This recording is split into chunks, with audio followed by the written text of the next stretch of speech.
हाय दोस्तों, कैसे हैं आप। मेरे YouTube चैनल में आपका स्वागत है और आई होप कि आप सभी अच्छे होंगे और तीनों मॉड्यूल ख़त्म कर लिए होंगे और अपना जो सर्टिफिकेट है वो भी डाउनलोड कर लिया होगा। और मैंने इससे रिलेटेड वीडियो भी आपके डाल दिए थे, वो भी आप डिस्क्रिप्शन बॉक्स में देख सकते हैं। हाँ, अब ये जो द्वितीय चरण आया है, ये मॉड्यूल जो है 4, 5, 6 ये जो है अपलोड हो गए हैं। लेकिन इस वीडियो में मैं आपको बताऊंगी कि किस तरह से आपको अपने किस बातों का ध्यान रखना है इस प्रशिक्षण को पूरा करते समय, तो और किस तरह से गतिविधि को सॉल्व करना है ताकि आपका जो भी प्रश्न हो वो गलत ना हो। तो दोस्तों, जो आपका 4th मॉड्यूल है पहले आपको उसको ही कंप्लीट करना है, फिर ही आप 4th, 5th और 6th मॉड्यूल पे जाइएगा, ताकि अपना जो 4th मॉड्यूल है वो कंप्लीट करने के बाद आपका सर्टिफिकेट आएगा, उसके बाद ही आप 5th मॉड्यूल को करें। मतलब ये जो मॉड्यूल है आपको 15 दिन में कंप्लीट करना है दोस्तों। तो मैं आपको बता दूं कि जो ये 16 नवंबर से स्टार्ट था मॉड्यूल 1, जो वो ख़त्म हो चुका है। अब जो मॉड्यूल है दोस्तों, जो आपका मॉड्यूल 4, 5, 6 है वो 1 नवंबर से 15 नवंबर तक चलेगा। और इसका जो 4th मॉड्यूल है पहले आपको इसको कंप्लीट करना है। जो 4th मॉड्यूल है इसका नाम है शिक्षण सीखने की प्रक्रिया में लिंग को एकीकृत करना। जो आपका मॉड्यूल है उसमें जो नाम दिखा रहा है वो दिखा रहा है आपका शिक्षण अधिगम प्रक्रिया में जेंडर आयामों का समाकलन। तो ये दोस्तों आपको ये 4th वाला जो मॉड्यूल पूरा करना है, इसकी लिंक मैंने डिस्क्रिप्शन बॉक्स में दे दिया। आप उसको क्लिक करके भी आप प्रशिक्षण पूरा कर सकते हैं, या फिर निष्ठा में जाकर भी आप इसका प्रशिक्षण पूर्ण कर सकते हैं। जिस तरह से मैं आपको बता रही हूँ कि इस तरह से ये लिंक दी रहेगी। जैसे कि मैं आपको गोल घेरा लगा के बता दूँ, ये शिक्षण अधिगम प्रक्रिया में जेंडर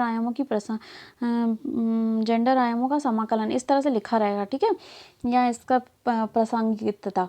और ये जो नीले कलर की जो लाइन है, ये जो नीले कलर की लाइन है, आपको इसको क्लिक करना है। सिंपल, आप अपने अगर दीक्षा ऐप में पहले से लॉगिन होंगे तो वो दीक्षा ऐप में आप पहुंच जाएंगे और उसका प्रशिक्षण ले सकते हैं। जो फिफ्थ वाला पॉइंट, जो 5th वाली जो मॉड्यूल की लिंक है वो आप बाद में कर लीजिएगा। और ये 6th वाला मॉड्यूल की जो लिंक है इसको भी आप बाद में कीजिएगा। सबसे पहले आप 4th मॉड्यूल की लिंक को क्लिक करके आप इसका प्रशिक्षण लेना चालू कर दीजिए, क्योंकि इसकी लिंक खुल गई है, ठीक है। तो मैं इसको आपको बताऊंगी कि इस तरह से आपको खोलना है। अगर निष्ठा दीक्षा ऐप में आप लॉगिन हैं पहले से, तो आप इस लिंक को क्लिक करके जा सकते हैं। या फिर आपके जो दीक्षा ऐप में राज्य के कोर्स हैं उस पर भी जाके आप क्लिक करके और इसका प्रशिक्षण ले सकते हैं। मैं आपको बता दूंगी अभी खोल के कि किस तरह से आपको प्रशिक्षण लेना है। पहले मैं एक बात कर लेती हूँ आपको कि ये 15 नवंबर तक कंप्लीट करना है दोस्तों। और ये 15 नवंबर तक कंप्लीट करने के लिए हमारे पास पर्याप्त समय है। और इसको साथियों, आप प्रशिक्षण को पूर्ण करने में आप इतनी जल्दबाजी ना करिएगा कि आपका प्रशिक्षण जो है जल्दी जल्दी कंप्लीट करने की कोशिश भी ना करिए और पूर्ण करने की कोशिश ना करिए। इसको पर्याप्त समय दीजिए और ताकि आपका प्रशिक्षण जो है वो अच्छे से हो सके। क्योंकि हमें राज्य शिक्षा केंद्र के द्वारा निर्देश भी प्राप्त हुए थे कि हमने पहले ही देख लिया था कि अगर हमने जल्दी जल्दी आगे बढ़ाने की प्रक्रिया करेगी तो कार्रवाई भी प्रस्तावित हो सकती है। इसलिए दोस्तों, आप अच्छे से इस प्रशिक्षण को पूर्ण करिएगा। और प्रत्येक वीडियो को, ये प्रशिक्षण आपको ध्यानपूर्वक करना है, हर वीडियो को ध्यान से देखना है। और नोट्स जो आपको प्रतिलिपि के तौर पे दिए गए हैं, उपलब्ध कराए गए हैं, आप उनको डाउनलोड भी कर सकते हैं और या फिर स्क्रीनशॉट भी ले सकते हैं। और छोटे छोटे नोट्स हैं, आप 2 बार स्क्रीनशॉट लेकर उसको सेव कर सकते हैं। क्योंकि आपको पता है दोस्तों कि 18 प्रशिक्षण ये जो कंप्लीट हो जाएंगे, ये 18 प्रशिक्षण, तो उसके बाद आपका कॉम्पिटेंसी टेस्ट होगा और उसके लिए नोट्स बहुत ज़रूरी रहेंगे।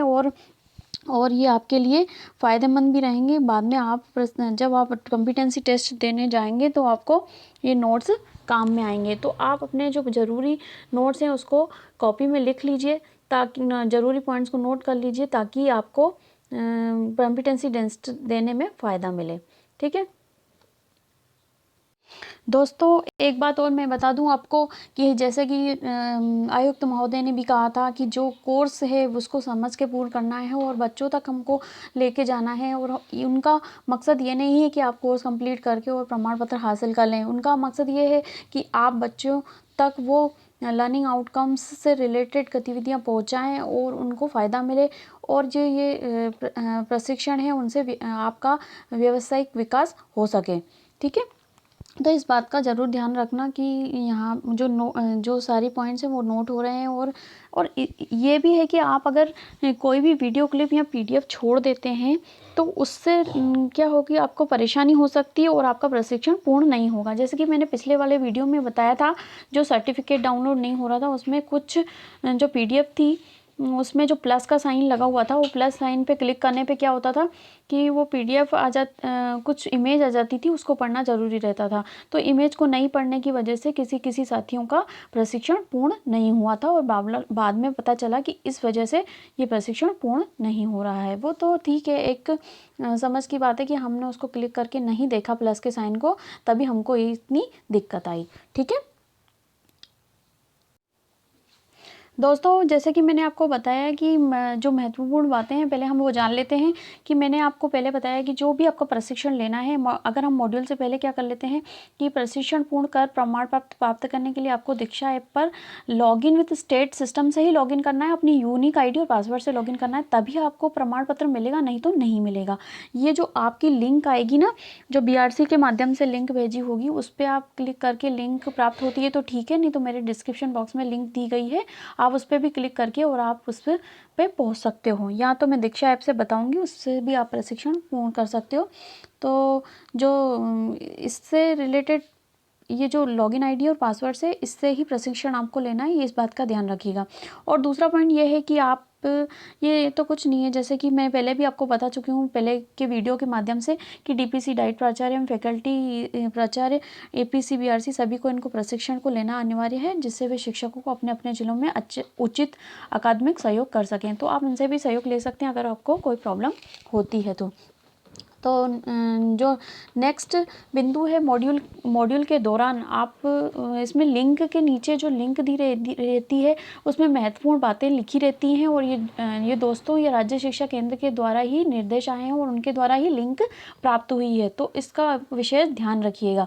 तो दूसरी मॉड्यूल के दौरान आपको क्या चीज़ ध्यान में रखनी है कि कोर्स को शीघ्र पूर्ण करने की जल्दबाजी बिल्कुल ना करें, कोर्स एक बार में ही पूर्ण ना करें, अलग अलग भागों को अपनी क्षमता अनुसार समझकर पूर्ण करें। ये एक पॉइंट है जो आपको ध्यान में रखना है कि आप जल्दबाजी ना करें।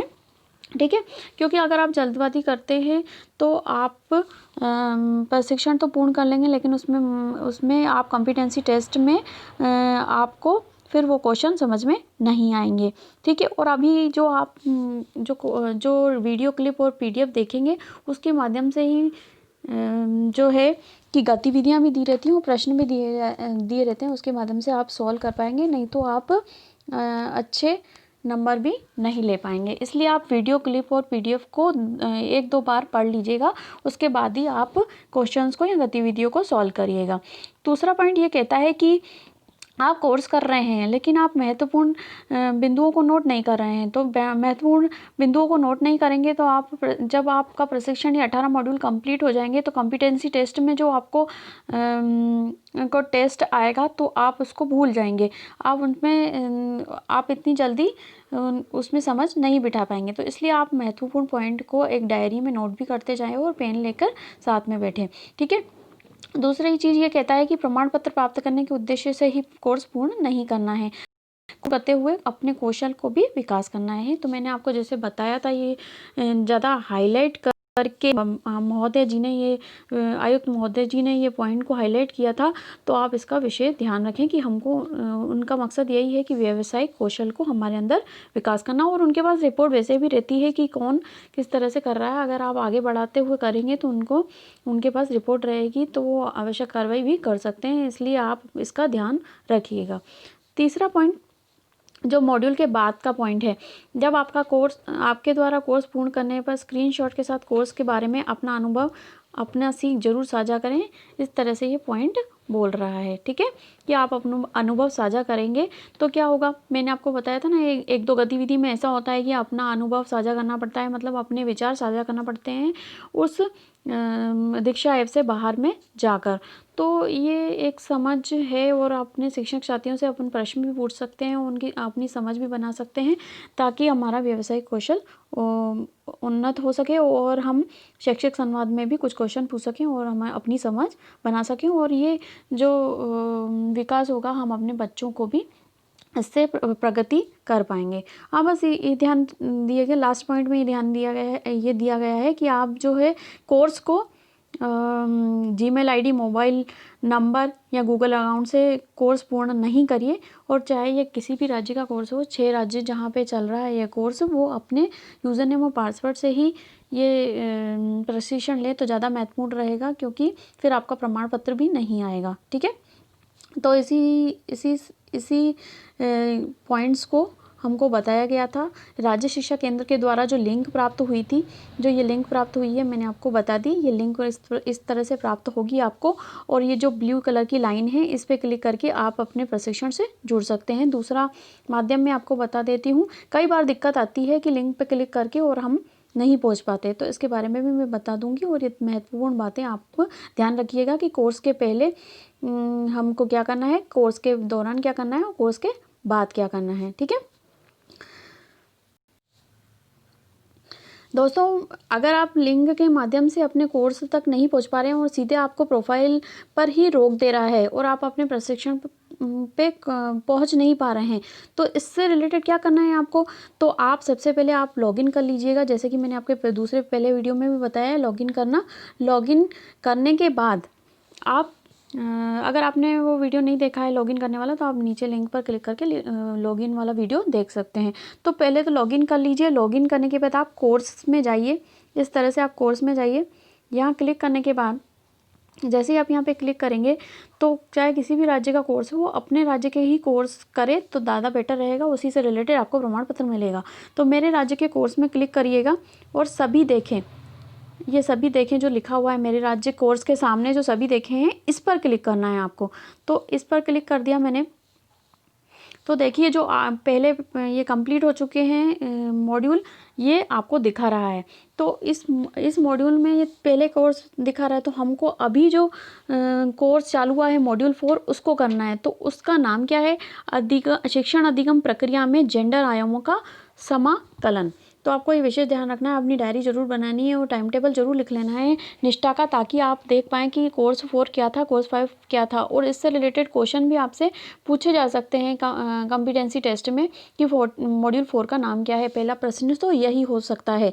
तो इसके बाद मैंने क्या बताया आपको कि मेरे राज्य के कोर्स में जो सभी देखे हैं उस पर क्लिक करने के बाद आप स्क्रॉल करके नीचे इस तरह से आप मोबाइल पे नीचे देखेंगे तो आपको दिखाई देगा और दिखाएं,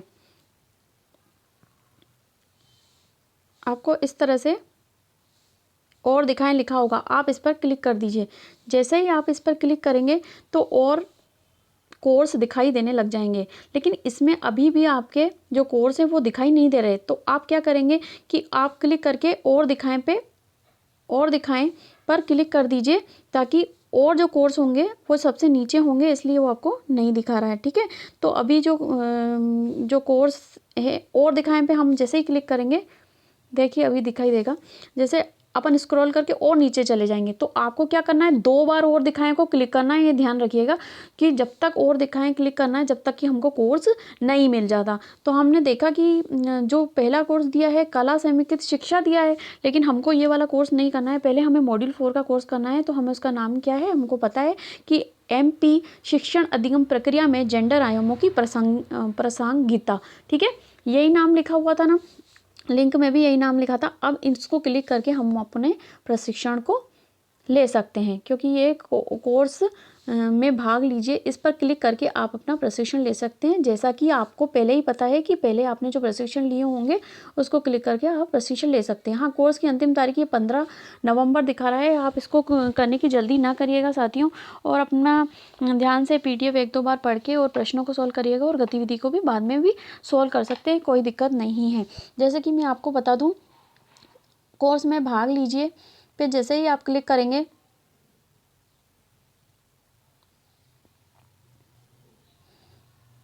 इस तरह से ये आपको दिखाएगा। मॉड्यूल अवलोकन, फिर शिक्षण अधिगम प्रक्रिया में जेंडर आयामों का परिचय, विद्यालय शिक्षण में जेंडर संबंधी आयामों की समझ, भाषा शिक्षण में जेंडर संबंधी चिंताओं का एकीकरण, सामाजिक विज्ञान शिक्षण के माध्यम से जेंडर समेकलन, जेंडर संबंधी चिंताओं का गणित शिक्षण द्वारा समेकलन, विज्ञान शिक्षण के दौरान जेंडर चिंताओं का समेकन, गतिविधियों के माध्यम से जेंडर संबंधी चिंताओं को समझना। फिर सारांश दिया है, पोर्टफोलियो गतिविधि दी है, अतिरिक्त संसाधन दिए हैं, प्रश्नोत्तरी दी है, मॉड्यूल समापन दिया है। तो दोस्तों इन सबको एक एक करके आपको क्लिक करना है और ये ग्रीन कलर की टिक हो जाएगा तो मतलब आपका कंप्लीट होता जाएगा। तो मॉड्यूल अवलोकन पर जैसे ही क्लिक करते हैं तो ये तीनों प्रकार के कंटेंट जो दिए हैं आप इसको क्लिक करके और समझ लीजिए। जैसे कि आपको मैं बताऊं, जो PDF रहती है आप उसको क्लिक करके और अपना स्क्रीनशॉट भी ले सकते हैं, ठीक है। तो इस तरह से जो आप अपना प्रशिक्षण ये पूरा जब कर लेंगे, ये वाला जो मॉड्यूल आपको इसमें बताया जाएगा कि मॉड्यूल में क्या है, आखिर है क्या। और इसके बाद ये जो लिखा हुआ है शिक्षण अधिगम प्रक्रिया में जेंडर आयामों का परिचय, इससे रिलेटेड जब आप पढ़ लेंगे तो ये वीडियो है, इस तरह का सिंबल जब दिखाई देगा तो आपका ये वीडियो है और इसकी एक प्रतिलिपि दी गई है, ये नीचे वाली प्रतिलिपि। तो इस वीडियो की जो प्रतिलिपि है आप इसके स्क्रीनशॉट ले सकते हैं और उसको पढ़ के और अपनी समझ बना सकते हैं। तो ये चलाएं पे क्लिक करके और चलाएं पे और देख लीजिएगा, ये PDF दे देगा और आप इसको डाउनलोड भी करके देख लीजिए, रख लीजिएगा। और जब आपका नेट भी बंद होगा ना तब भी आप इसको क्लिक करके और देख सकते हैं, ठीक है। एक बार आपका डाउनलोड हो जाएगा ना तो आप कभी भी इसको, नेट बंद होगा तभी भी आप इसको पढ़ सकते हैं, ठीक है। और दूसरी बात ये कि जैसे आप ये पूरा कंप्लीट कर लेंगे, ये जो मॉड्यूल के बारे में क्या चीज़ दी गई है जब आप ये पूरा कर लेंगे, ठीक है। अभी तो ये पूरा कर लीजिए आप। और शिक्षण अधिगम में जेंडर आयामों का परिचय, इस तरह से ये परिचय दिया है, इसको भी आप कंप्लीट कर लीजिए। ये दोनों वीडियो हैं और प्रतिलिपि हैं और प्रतिलिपि का ज़रूर आप स्क्रीनशॉट ले लीजिएगा। इसके बाद बैक बटन दबा के मैं आगे आ गई और ये जो विद्यालय शिक्षण में जेंडर संबंधी आयामों की समझ, जैसे ही इसको क्लिक करते हैं तो इस तरह से ये बताता है। जो ये जो गतिविधि है, रूढ़िवादी धारणाओं की पहचान करना, इससे रिलेटेड आपको प्रश्न को सॉल्व करना है, ठीक है। तो ये जो प्रश्नों को सॉल्व करना है, इससे रिलेटेड आप प्रश्न जब सॉल्व कर पाएंगे जब आप अपना वीडियो और जो उसकी PDF है वो अच्छे से पढ़ी होगी, ठीक है। दोस्तों आप इस गतिविधि को अच्छे से सॉल्व कर पाएँ इसलिए मैं आपको एक इंट्रोडक्शन दे देती हूँ जिससे आप इस गतिविधि को बहुत अच्छे से सॉल्व कर पाएंगे। तो मैं आपको बता दूं कि लिंग पूर्वाग्रह क्या होता है। लिंग पूर्वाग्रह क्या होता है? लिंग पूर्वाग्रह होता है एक लिंग से दूसरे लिंग के प्रति एक प्राथमिकता को देना। जैसे कि हम गर्ल्स को ज़्यादा प्रायोरिटी दे रहे हैं किसी चीज़ में और किसी चीज़ में हम बॉयज़ को ज़्यादा प्रायोरिटी दे रहे हैं। तो इससे रिलेटेड लिंग पूर्वाग्रह क्या हुआ कि हम भेदभाव कर रहे हैं, एक तरह से हम जेंडर के बेस पे हम कुछ फ़र्क कर रहे हैं, ठीक है। तो जो हम फ़र्क कर रहे हैं वो गर्ल्स में भी कर सकते हैं कभी और कभी कभी बॉयज़ में भी कर सकते हैं। हम सिंपल वे में कह सकते हैं कि गर्ल और बॉय में भेदभाव करना, इसका मतलब क्या होता है? लिंग पूर्वाग्रह, मतलब कि जेंडर बाइस। दोस्तों एक एग्जांपल देती हूँ मैं इसके लिए कि जैसे कि टीचर है, टीचर ने लड़के और लड़कियों को दोनों को काम करने के लिए कहने के लिए प्रोजेक्ट बनाने के लिए कहा, लेकिन जो लड़के भी करके आए और लड़कियां भी करके आई, लेकिन जो इनाम है उनको लड़कों को दिया गया, बाकी लड़कियों को नहीं दिया गया। तो इससे रिलेटेड मतलब जैसे हम घर में भी देखते हैं कि हम लड़के लड़कियां कुछ काम कर रहे हैं तो लड़के को प्रेफरेंस दे रहे हैं, लड़के को कुछ इनाम दे रहे हैं लेकिन लड़की को नहीं दे रहे वही काम करने पे। तो इस तरह से ये क्या हुआ कि एक जेंडर वाइज हुआ, लिंग पूर्वाग्रह हुआ, ठीक है। मतलब कि हम किसी में फ़र्क कर रहे हैं, गर्ल्स और बॉयज़ में फ़र्क करना, भेदभाव करना, ठीक है। दोस्तों एक और वर्ड बहुत इंपॉर्टेंट है जिसको आप समझ लीजिए कि जेंडर रूढ़िबद्धता। रूढ़िबद्धता का मतलब होता है कि जेंडर स्टीरियोटाइप्स, इसको इंग्लिश में जेंडर स्टीरियोटाइप्स कहते हैं। तो जो जेंडर स्टीरियोटाइप्स होता है दोस्तों वो तो दोस्तों आपको गतिविधि सॉल्व करना है, तो इसके लिए मैं आपको बता दिया कि जेंडर वाइज मतलब जेंडर वाइज जो होता है उसको हिंदी में कहते हैं लिंग पूर्वाग्रह, मतलब भेदभाव करना लड़कों लड़कियों में, ठीक है। और दूसरा पॉइंट मैंने क्या बताया आपको, जेंडर रूढ़िबद्धता। जेंडर रूढ़िबद्धता को बोलते हैं इंग्लिश में जेंडर स्टीरियोटाइप, मतलब विश्वास या गुण जो हमने अपने दिमाग में बिठाए हुए हैं कि ये जो गुण हैं ये लड़कियों के गुण हैं और ये लड़कों के गुण हैं। जैसे कि घर का कामकाज जो है वो लड़कियां ही कर सकती हैं और लड़के नहीं कर सकते। और लड़के क्या होते हैं, स्ट्रांग होते हैं, और लड़कियां वीक होती हैं। और जो लड़कियां होती हैं वो केयरिंग होती हैं और लड़के जो होते हैं वो ब्रेव होते हैं। तो इस तरह की जो धारणा है जो लोगों ने अपने मन में बिठा के रखी हैं, इसको ही जेंडर रूढ़िबद्धता कहते हैं। तो जब आप गतिविधि के प्रश्न सॉल्व करेंगे तो इसी प्रकार के प्रश्न आपसे सॉल्व करने के लिए पूछेगा। और इसी तरह की जो गतिविधियां हैं जब आप सॉल्व करेंगे तो आपको इन एट्रीब्यूट्स या गुणों को ध्यान में रखते ही आंसर को टिक करना है।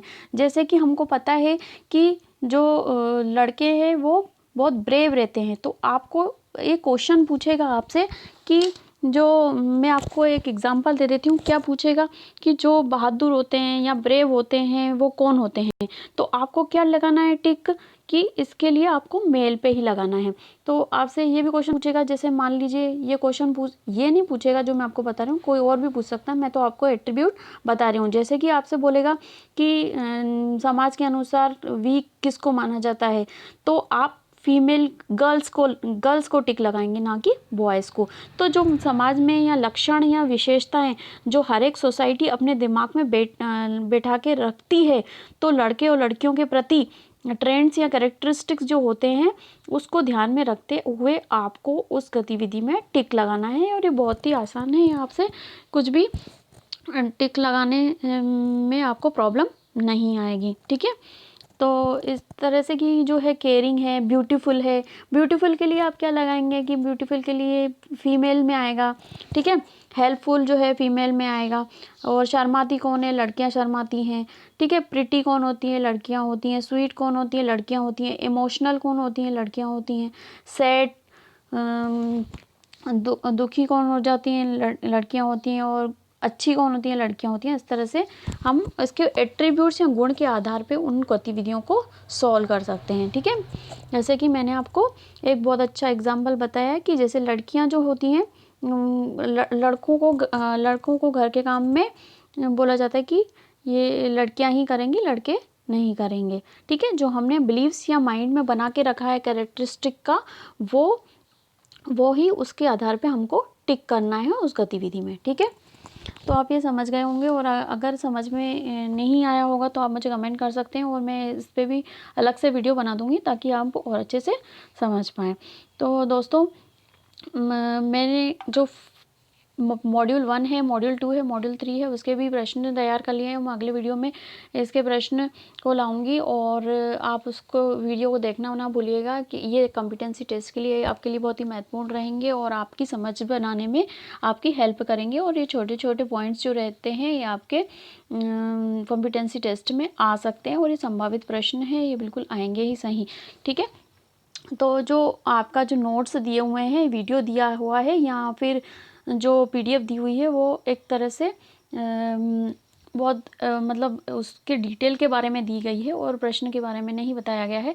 तो मैं आपको उससे रिलेटेड सारे प्रश्न को करवाऊंगी, तो जो आपकी समझ को बढ़ाएगा।